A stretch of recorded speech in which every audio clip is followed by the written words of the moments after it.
It's been a year since they locked me up. Day in and day out, they stalk me from above and stare at me from below. The eyes in my closet never stop their glare. And every night at the haunting hour, I hear the hooves of the night things trample on my hospital roof. You might think that these are the ramblings of a madman, but I assure you that once you hear my story, you'll realize that I'm the sanest you can be. Turn back now if you're afraid, but if you are brave, then you must hear the truth. It was late May of 2018. My semester had finished and I was on a long solo road trip down to my cousin's cabin on the coast of South Carolina. I won't disclose my location, but to get there, I had to drive through many impoverished towns where maybe one or two stores remained open. I often took these road trips to spend time with my own thoughts, both good and bad. I studied mostly philosophy at university, and I had run across many metaphysical dilemmas during my tenure. Some of them were standard anecdotes. Is there a God? Why are we here? Others involve society. Why do we go to war? Why do we need leaders? And so on. I came across the one question that keeps me up at night. What happens when we die? Perhaps everybody is burned by this question, and I was not unique to think about it. Death lingered over my head at all times like a thundercloud, no matter how sunny the day. I wanted to believe in a God of any sort, just to cure this existential angst. I tried reading theology, yet I could never get myself to take the leap of faith into God or Allah, so I remained agnostic, both skeptical to materialist and theological explanations of the universe. My fear of death kept me up every night, yet I had another fear that would ruin a good night's sleep if I got one. I often woke up at 3:30 a.m. to the chilling feeling that somebody was standing over my shoulder. I often envisioned that a ghostly girl with black hair was in my room looking down at me, one that you would see in a scary movie, where their menacing smile spelled a painful death. I was a logical person, except in the dead of night. My days were filled with dread, and my nights were filled with more dread of the paranormal. My inability to sleep affected my life so greatly that I had to turn to drugs to get me to sleep. After contemplating my two agnostic fears for quite some time, I looked at my clock and I realized that much time had passed. It had started to reach the late evening and I was getting hungry. My iPhone told me that there were 2 restaurants open at the next exit, and so I veered off of the highway into an old run-down town in the south. Not surprisingly, I was the only customer when I pulled into the diner. I sat outside for a moment collecting my thoughts, and then I entered the restaurant. "Hello," I said to the owner as I walked through the glass door. He was a short man sitting behind the cash register. He had dark skin, a gray beard, and a raggedy white button-down over his plump body. "Hi," he said with a smile. "You from out of town?" "Yeah," I responded. "I'm from Maryland." The two of us made small talk about crabs and pit beef sandwich restaurants before I ordered. He knew some people from Baltimore, so we had some discussion points in common. I then made my order and I sat down at a window table. With nobody else in the restaurant, there was a silence for a few minutes as he lingered behind the counter. He took out a remote that turned on a speaker behind the counter. As the music started playing, I instantly liked it. It was a blues artist that sounded quite old. In the lyrics, he was singing about the devil knocking on his door and following him wherever he went. To fill the silence, I asked the owner who the artist was. "Have you ever heard of Robert Johnson?" he asked me. I looked at him and I shrugged. "Well, some say that he's the father of all blues music, and perhaps all Western rock and pop," he said as he combed his beard. "He was a Delta bluesman, traveled around Mississippi playing his music on the road. He was so good on the guitar that when Keith Richards heard his music for the first time, he believed that it was two guitars playing together. But his gift was no God-given talent. Robert drew his powers from the devil himself." I laughed at the owner as if it was a joke, but his face was deadpan. "I'm serious," he told me. "That's no stuff to mess around with. Beelzebub will get you if you try to play games. It is better to praise the Lord and Savior than to go around with demons. Now, there's nothing wrong with listening to a little of the devil's music here or there, but stay away from the Crossroads." My eyes squinted.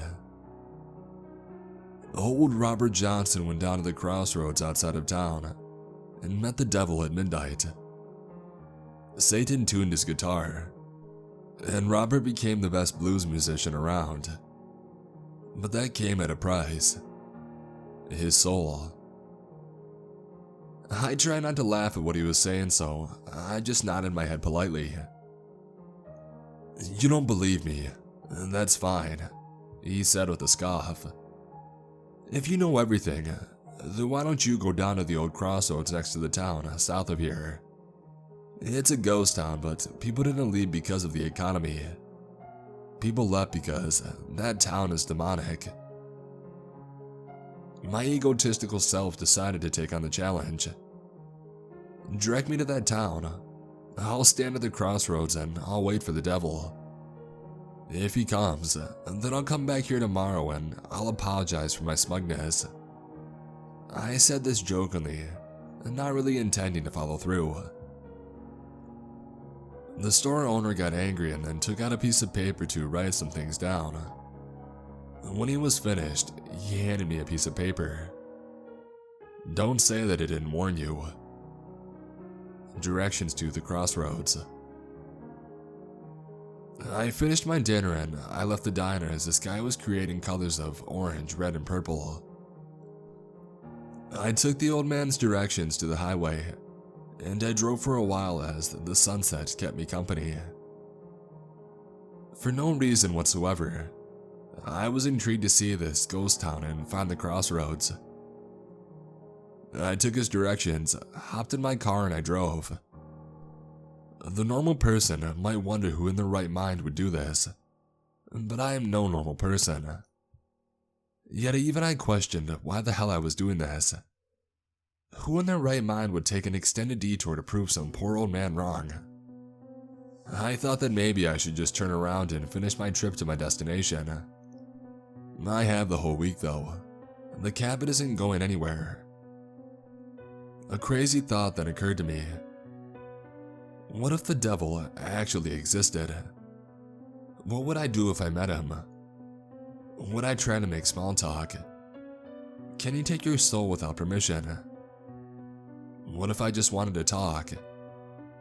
If he refuses to have a simple conversation, then we both can just walk away calmly. I mean, what is one conversation with the devil gonna do? I could ask him about the secrets of the universe. What if he gave me these secrets I so desperately sought over? What if he could cure my existential dread? He could prove the existence of God, his enemy. He could prove the afterlife. Thinking about this made me realize one thing. The devil could be the one cure to my existential dread. A smile grew on my face as I saw my first exit approaching on the right. I was gonna do it. The scenery was beautiful in the dark. Long fields stretched out on either side of me as I drove down the southern two-lane road. Houses became less and less frequent the further the sun began to set, until a few homes that I did see were merely broken down. In the distance, I saw a dark forest of Spanish moss trees. I drove forward as the sun started to escape out of my view. As my car pulled up to this horizon, I stopped it and I stared at the dark road ahead. The road was like a tunnel under the thick forest swamp of moss and trees. I also noticed that I no longer was driving on a real road, but my tires were treading on a dirt path. I laughed to myself and I started forward nervously. At first, I was fine all alone in the dark forest, but soon my paranoid brain took over. I decided to blast my 90s music playlist to make the darkness less scary. But the dark narrow road ahead and eerie shade terrified me. Fuck it, I said out loud. I am a logical person. This was a dumb idea. I tried to turn my car around, but the road was too narrow to make a full turn without slipping into the swamp. I was forced to go forward if I wanted a good spot to spin it around.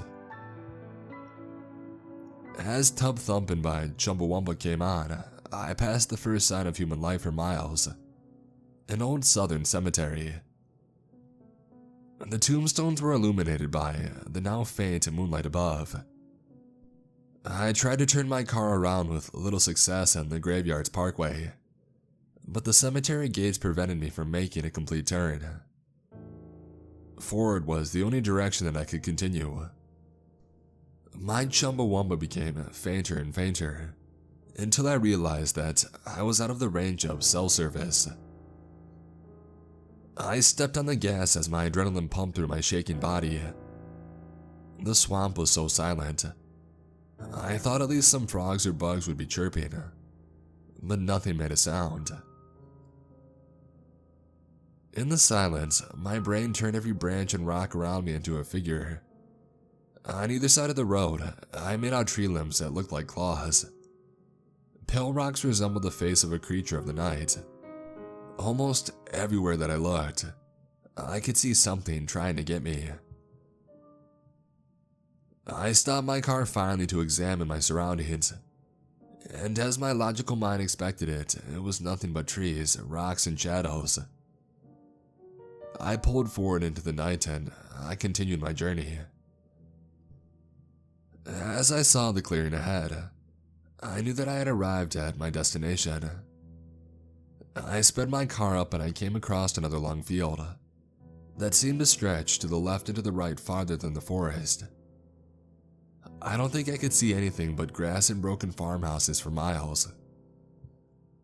Ahead, I saw the town that my friend was referring to. I can't believe this place existed. It must have only had 20 buildings tops. Most of them were falling down and deteriorating. The old southern architecture resembled a time long gone. The roofs were caving in, the windows were shattered, and debris lay across the street. I had a difficult time navigating my way to the other side of the small block of houses, but I managed to make it. Down the road, I saw a single streetlight, the first that I had seen lit up since civilization. I wondered how electricity was able to make it out this distance. As I approached the streetlight, I noticed another road cutting my single-lane dirt path into forest. Where the hell did these roads come from? Where did they go? I pulled up to the street lamp, and almost coincidentally the clock read 11:48. 12 minutes to midnight. I got out of my car and I sat in the hood, hoping that I was the only thing out here. I had never regretted a decision so much. The dark field stretched out in all directions, and the black silhouette of the town lay barely visible to my eyes. My heart was beating quickly, and my stomach felt like a rock was weighing it down. Yet I persisted. I had to know the truth. My phone read 11:56 and my heart began to beat faster. It was almost midnight. I scanned my horizon, making sure not to leave my back exposed for a moment. 11:57, and I got more and more anxious. My head began to pulsate like my heart. In and out, my vision vibrated, as my paranoid anxiety caused the intensity of sensation. 11:58. My breathing became shallow and frequent. I felt like a dog panting on a hot day. 11:59. And suddenly, a great wind came across the field. The streetlights went dark, but I saw a figure out in the field. It was hooded, tall, and walked with the lankiness of a tree. Its arms swung by its side like branches in the wind as it approached my location.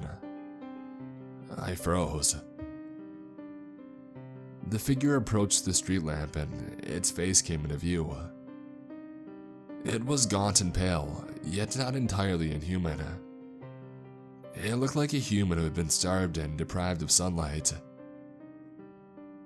As my phone reached midnight, it stood looking down at me next to the street lamp. "Did you find your drive okay?" he said to me with a whisper. His eyes were wide with pupils that were almost as large as the brown in its eyes. Its teeth were thin and spread apart, almost rodent-like in nature. In response, I nodded my head yes. My anxiety began to diminish when I heard his soothing voice, and I actually felt relaxed. "Good. Well, since I am a busy man, let's get down to business," he said calmly and kindly. "You're a student, correct? I could make you powerful, the most knowledgeable man in the world.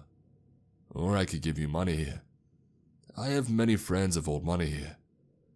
You could be among the wealthy elite of the world, with wild orgies of beautiful women, and the greatest pleasures a man could dream of."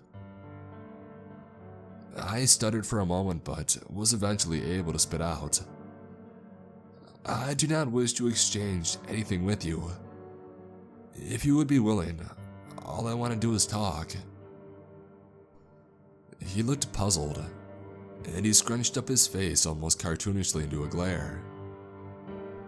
"You know, you are the second man to ask that to me," he said. "Who was the last one?" I asked him. He smiled and he looked up at the sky. "Walk with me," he said. "This will be free of charge." I walked side by side with the thing down the road towards the ghost town.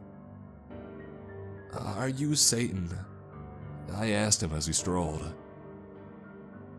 "If you want to give me a name, I prefer something more tasteful," he told me with a sly tone.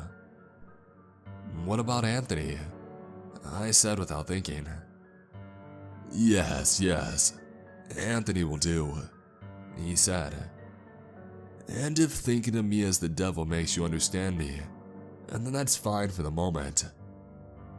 "Okay," I said to him. "Well, can I ask you a few questions?"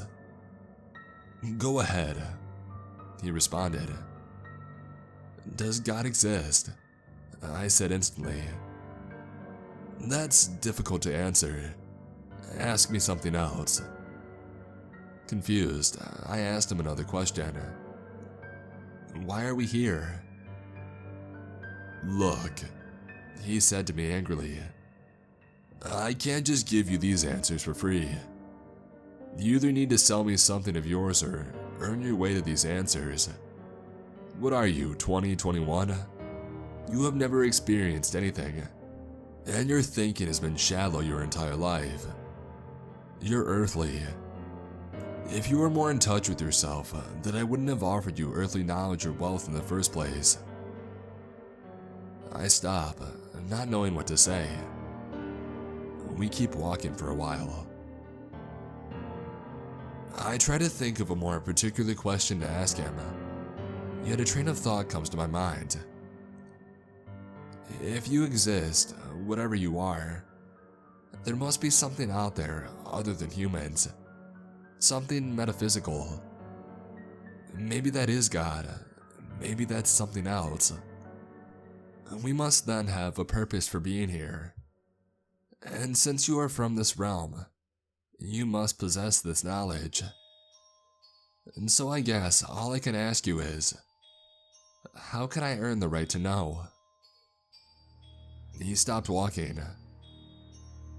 Guess who the last person was, who only wanted to talk?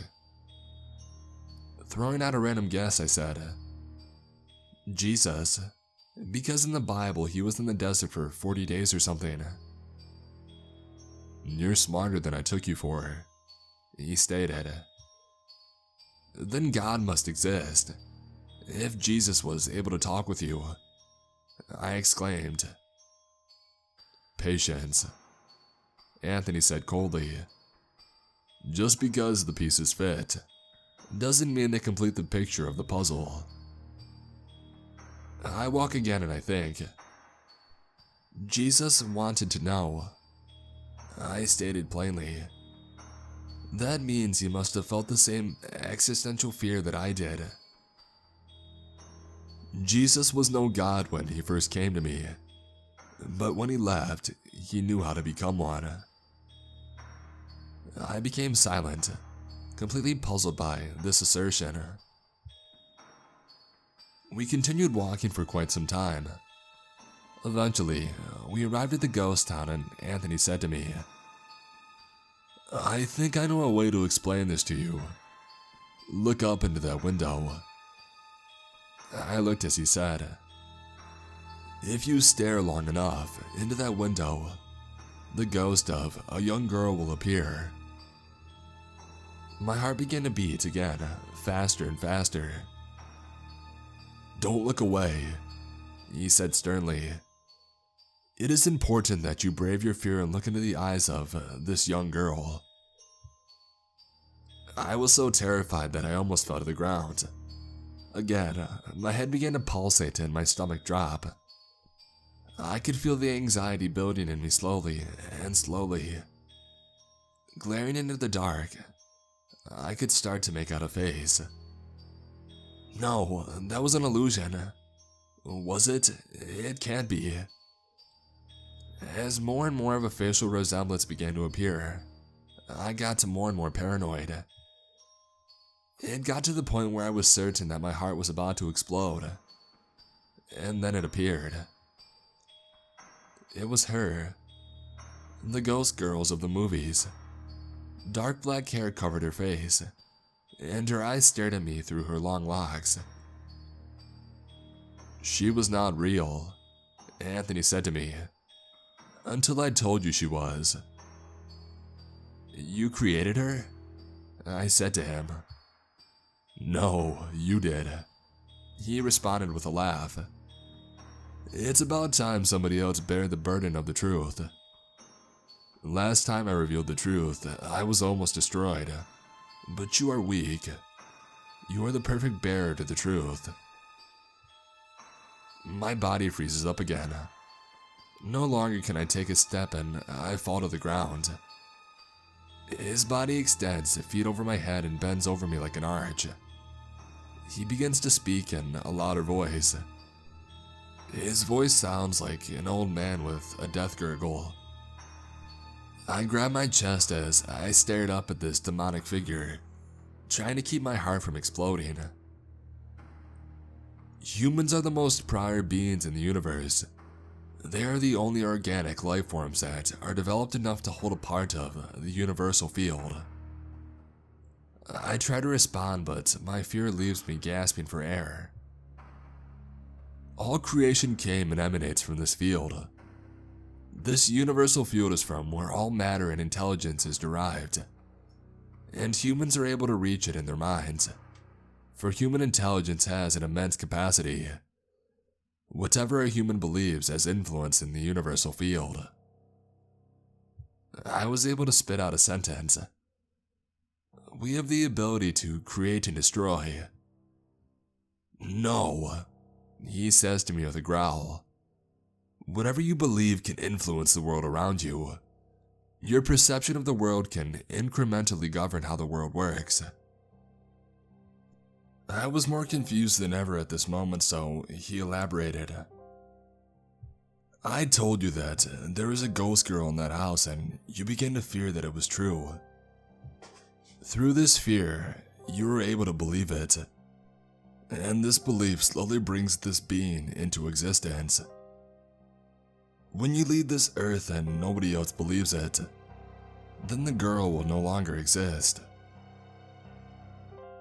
And then you exist because so many people believe in the devil. I ask him. I am not the devil. I am fear itself.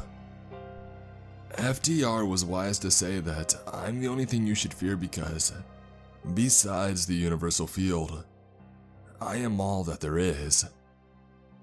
I live in the mind of every human because, after all, you are still hosted by an organic being. Evolutionary survival was predicated in fight or flight. I am this emotion. Since I am the most prior emotion, my existence is stronger than any other emotional being in the world. My vision becomes blurry from my deprivation of oxygen, and I begin slipping. Stay with me, Anthony says menacingly. I'm not finished with my story. His appearance becomes less human the more that I stare at him. Jesus was just like you, smug and earthly, yet he was much braver and stronger. He went out into the desert to meet me, and we connected in the same way that you and I did.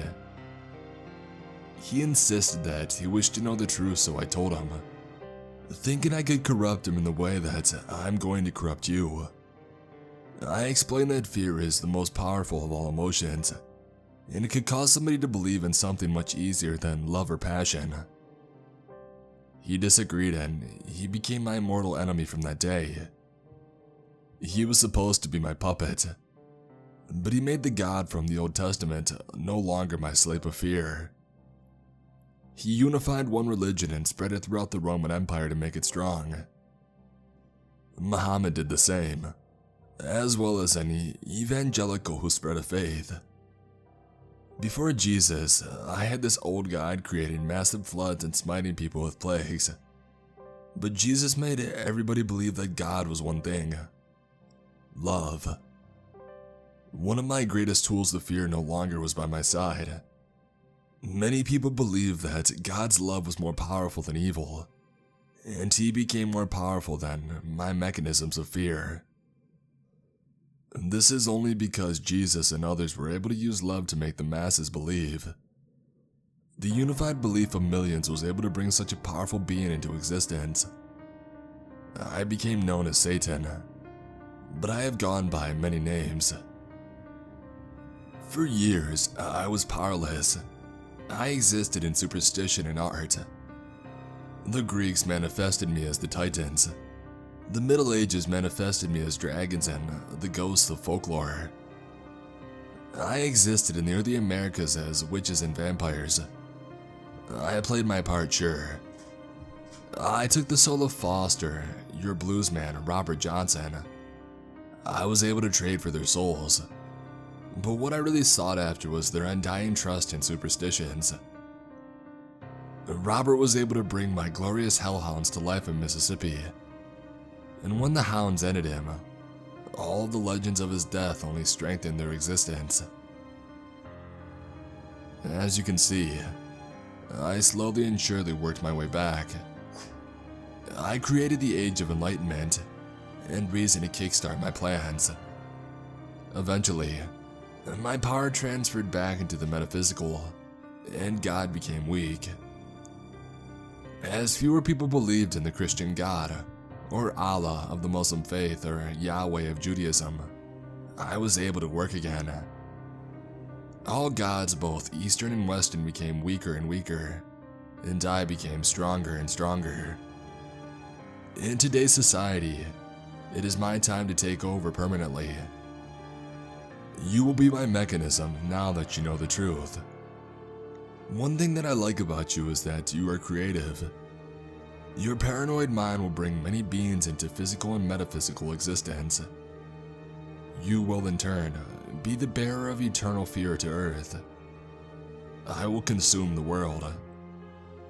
Enjoy your journey, for in this day and age, there is no way to bring a god back. Nobody will listen to your pleas for love. How many religions exist? It is impossible for them to be unified, but the fear remains. I look forward to seeing what sort of creations your mind manifests. And just remember, there is no such thing as ghosts, unless you believe enough in them. Goodbye, earthly man.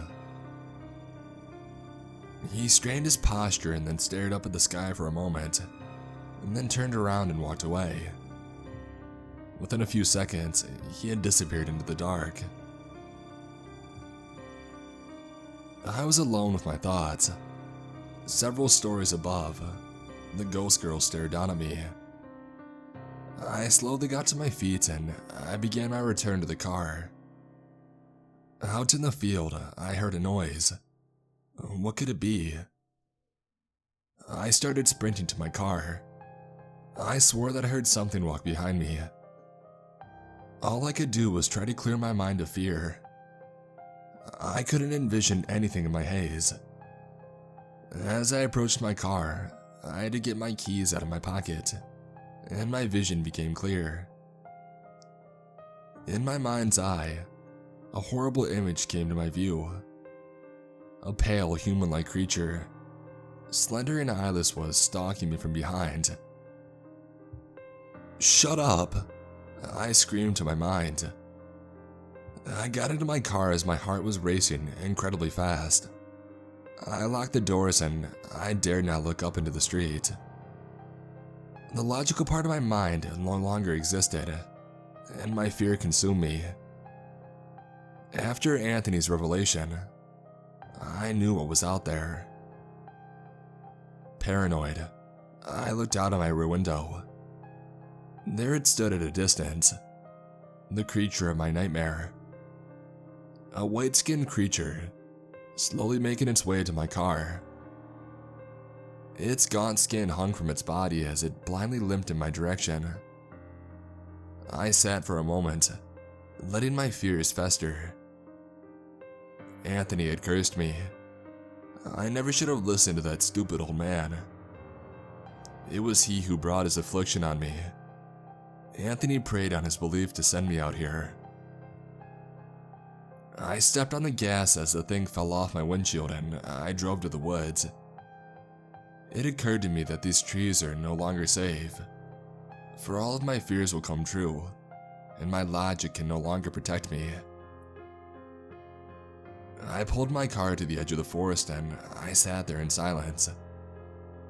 I knew that everything I had feared was not there in the forest, but I knew that I had to move forward.